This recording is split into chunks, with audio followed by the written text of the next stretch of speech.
اعوذ باللہ من الشیطان الرجیم، بسم اللہ الرحمن الرحیم۔ السلام علیکم، امید ہے کہ آپ سب خیریت سے ہوں گے۔ آج میں آپ کو ایک بزرگ کا سچا واقعہ سناؤں گی۔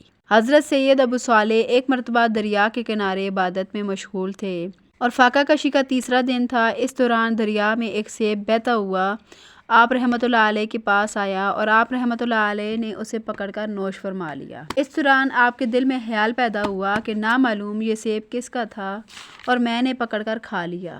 ابھی آپ کے دل میں ملال پیدا ہوا تو آپ نے دریا کے کنارے کنارے سفر کرنا شروع کر دیا کہ شاید نزدیک کوئی باغ ہو جہاں سے یہ سیب گرا اور دریا میں بہہ کر ادھر آ نکلا۔ کئی روز کے سفر کے بعد آپ کو ایک بہت بڑا باغ نظر آیا جس کے بیچ میں ایک عالی شان عمارت موجود تھی۔ آپ جب اس باغ میں داخل ہوئے تو آپ کو سیب کا ایک درخت نظر آیا۔ آپ سمجھ گئے کہ وہ سیب اسی درخت کا تھا۔ آپ باغ کے مالک سے ملے جن کا نام سید عبداللہ سومئی رحمۃ اللہ علیہ تھا۔ ان کو آپ نے سارا ماجرا سنایا۔ اس کے بعد آپ نے ان سے معافی طلب کی۔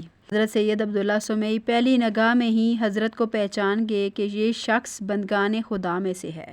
حضرت سید عبداللہ سومئی رحمۃ اللہ علیہ نے فرمایا کہ تمہیں 12 برس تک ہماری خدمت کرنا ہوگی، اس کے بعد تمہیں بغیر پوچھے سیب کھانے کی معافی ملے گی۔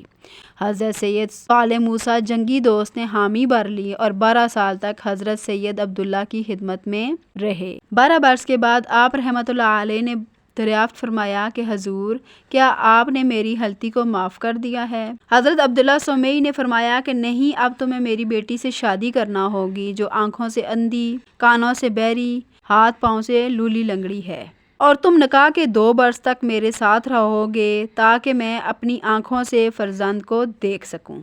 اس کے بعد تمہارا جہاں جی چاہے تم چلے جانا۔ حضرت سید ابو صالح نے یہ بات بھی ان کی مان لی اور اس طرح آپ کا نکاح حضرت عبداللہ سومئی کی بیٹی سے ہو گیا۔ آپ نے جب زوجہ کو دیکھا ان کے تمام اعضاء صحیح سالم تھے۔ آپ رحمۃ اللہ علیہ حیران و پریشان حالت میں حضرت عبداللہ سومئی کی خدمت میں حاضر ہوئے اور سارا ماجرا ان کے گوش گزار کیا۔ حضرت عبداللہ سومئی نے فرمایا، میں نے اسی بیٹی سے تمہاری شادی کی ہے جس کا تم سے ذکر فرمایا ہے۔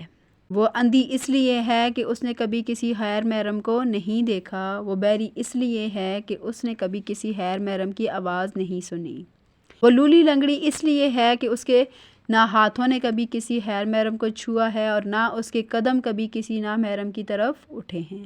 حضرت سید ابو صالح نے جب حضرت سید عبداللہ سومئی کی زبانی یہ سب سنا تو آپ رحمۃ اللہ علیہ نے اللہ تعالیٰ کا شکر ادا کیا۔